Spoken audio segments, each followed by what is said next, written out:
And here we are, John Tester, Democrat. According to these raw numbers, it was 64% of the votes counted, 124,000 to 115,000 roughly. A narrow advantage, but a significant advantage. It's enough to win, obviously, tonight in these close races. That won't be a recount situation. These are small states. This is a small state, Montana. So you are right, sir. Keith, if Montana goes, Missouri goes, Virginia goes, that's 3 plus 3, they go. They win. It could be as Montana goes, so goes the nation.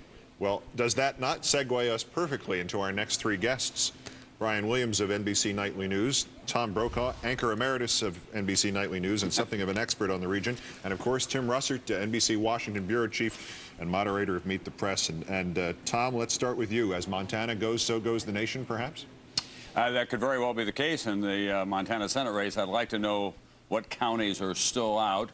For those of you who are unfamiliar with the topography of Montana, Yellowstone County is Billings, the biggest town. That's Conrad Burns territory. Conventionally, the Tester people thought they were doing pretty well there. Gallatin County is over where Brian Williams likes to run around a dirt track on a fast car, and that's Bozeman. Those two counties are big movers and shakers in Montana politics, so we'll see what happens. It's going to take about 240,000 votes to win this, probably, because they always get a very high voter turnout. Everybody expected it to be very close.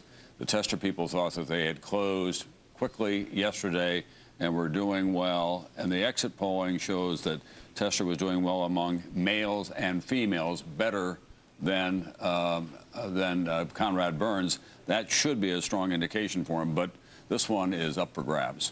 Tim, give us your read on this, the extraordinary scenario of this campaign, and the Conrad Burns might be the first senator ever defeated by the YouTube website. Is that in prospect now, serious prospect? Absolutely. It is not only the things that he said, but also his relationship with Jack Abramoff, the now convicted lobbyist from Washington.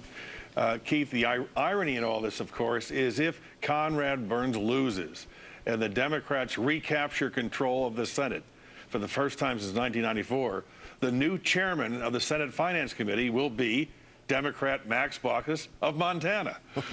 So he who giveth taketh away, and vice versa.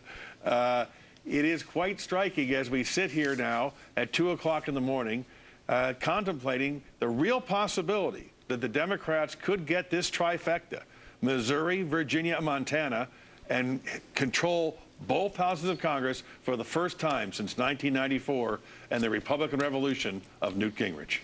But Brian Williams, what happened with the protocol that Chris was just talking about? Where are the alternative points of view from Missouri? We already heard one from Virginia. What happened to that idea that gee whiz, you let the person who you think lost go first?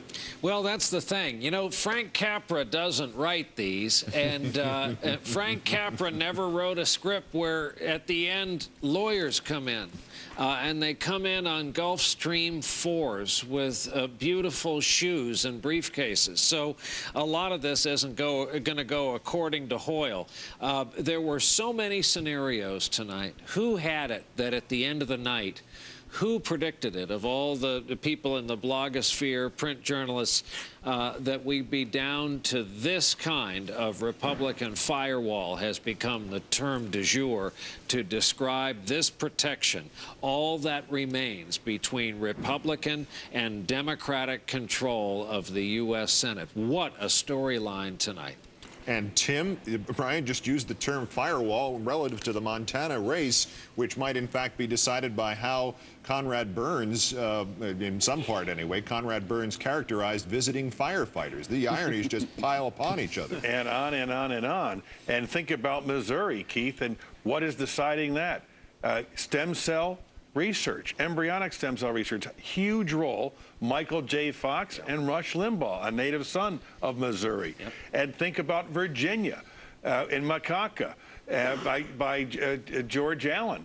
It is fascinating how these moments during this campaign may have, in fact, shaped the outcome of history if, in fact, the Senate flips. Let me ask you all, were you all as taken as I was by the really classy to use a Sinatra term, a classy concession by Harold Ford Jr. tonight. Hey. And it wasn't exactly a full confession. It was, I lost this race, but I'm coming back. Chris, I'll go first because I snuck a listen. I have a little, I can listen in one ear. I have this little device I put up to my ear. It looks like I'm going to call Thelma Lou in Mayberry, but it works very well.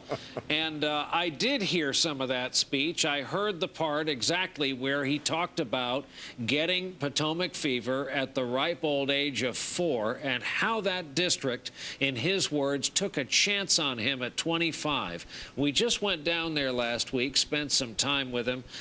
We got some flack, of course, for locating the broadcast in the largest city in Tennessee, which, oh, by the way, is Harold Ford's political center. We did it, of course, not for reasons of bias or to throw the broadcast in his direction. The report we aired was completely balanced, but it was, as speeches went tonight, one of the more interesting, and I'll say nothing beyond that. Tim, did you hear the open door there to another race, perhaps for the other Senate seat at some point? Oh, absolutely. And I think that's an interesting piece of this story tonight. Although Harold Ford Jr. did not win, although Michael Steele and Maryland didn't win, was the emergence of these extraordinarily competent and attractive African-American candidates of both parties, coupled with the emergence of Barack Obama as a very credible presidential candidate. And so it's an important change and advancement and evolution in our politics, and one I think we'll remember in 2006. I thought it was great, just as an observer and as an American, to see that the polling in Tennessee turned out to be pretty predictive. Unlike in the case of the Doug Wilder race, where we had an African-American predicted by polls to be 13 points ahead in that Virginia governor's race and winning by 1. The 2 times to Tom Bradley, the police commissioner of Los Angeles, losing races he was predicted by the pollsters to win. This time, people were at least true to themselves. They voted the way that they talked to the pollsters. They weren't playing any games out there. I assume the white voters were speaking the way to the pollsters they intended to vote, and they were faithful to their own account of how they're going to vote. That is some progress, I think. Well, it sure is. Chris, it's also very generational, obviously. I mean, the 2 cases that you cite, Doug Wilder and Tom Bradley, we're counting on voters who were already mature by the time the civil rights vote was taken. You now have a whole generation of voters who have grown up with a much more integrated society, and they see on television commercials and work for African Americans, men and women in the workplace, and see them in a whole different role models. So I think that is part of the rising tide. By the way, I was surprised to hear that. I thought this was a defibrillator in case I went down with a heart attack. Well, that was good news. I think all of us agree. I think it's like, in the words of George Jefferson, and the Jeffersons were all moving a little on up here. But, Tim, you know, you talked about all those opportunities that the party, mainly the Republican Party, have given to African Americans, but nobody won. Here it comes. We have news right now. Let's take a look right now. I think we may have a card coming up here right now. Okay.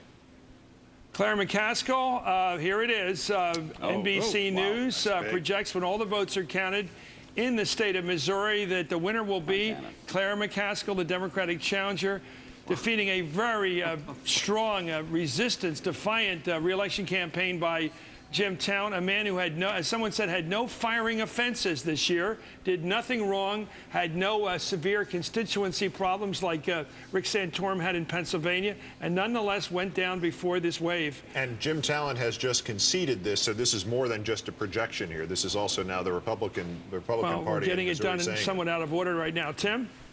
Well, now it's there. Then there were 2, Montana and Virginia.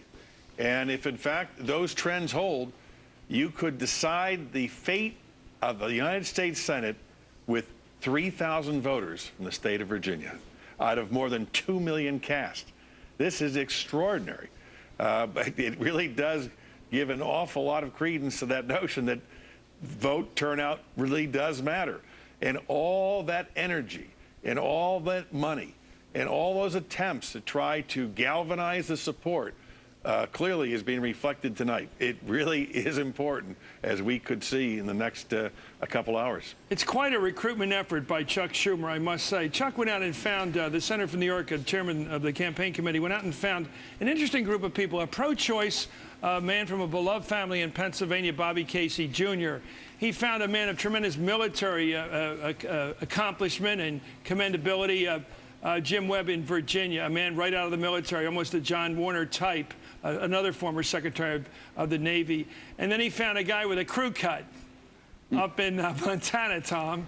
I wonder if Chuck Schumer's going to be on the lookout for more guys with those flat tops. I think that Chuck Schumer deserves a lot of credit. I'm not sure that in the Webb and in the Tester case that he gets all the credit for that. There was some resistance to the idea. You remember Webb had a primary, and That's true. And the party leaders were divided about whether Webb was the right guy. So did Tester. And so did Tester have a primary, and in fact, he was thought not to be the strongest candidate going in. But Schumer did a phenomenal job of raising money and getting around the country, as he always does. He lives and breathes this stuff. So this was a clash of titans. Karl Rove against Schumer and Rahm Emanuel. Hey, Chris and Keith, I just had a thought, though. If, in fact, Tester and Webb both win, and it's 51-49, what happens if Joe Lieberman said, you know what? Oh, boy. Maybe I really am going to align myself with the other party and become chairman. No, I'm just kidding, but it's something to think about. And Chris, one final thought. Look, Chris, It would be so much like Joe Lieberman, too. I'm sorry. Chris, Brian. one final thought to look for the official coronation in the media this coming week of Rahm Emanuel. He's the subject of a long takeout in the current issue of Fortune magazine. Goes into great detail on his family, the infection that robbed him of most of a digit, his years in the Israeli Defense Forces, his years as a ballet student. He is going to be really lionized, I think, for the effort he put in on the House side for the Democratic Party. So there will be, if you're a profile writer, television correspondent in Washington, these will be happy days, no shortage of work. I called him up last week and I said, okay, what's the number going to be? And he said 26. And I think that's how far he had gotten. But I really do think something ballooned over the weekend. Something drove this much higher than that number. And it was a hard one to kind of figure when it got late. Hard to figure this one. Yeah, one of the worst developments from this cycle will be the new robocalls. They had the most corrosive effect on the American household. Most people have an arm's length relationship with campaigning. You can toss the direct mail, you can turn off or mute the television. But when your phone rings 7 to 8 times, because it's been programmed to ring if it is hung up before it reaches 30 seconds, and it turns out to be all for a purpose of slamming a specific candidate or party, that's, as they said in The Godfather, a dirty business. And people will draw the line there. It's a tough thing to get your arms around and legislate, but that has angered a lot of people this session.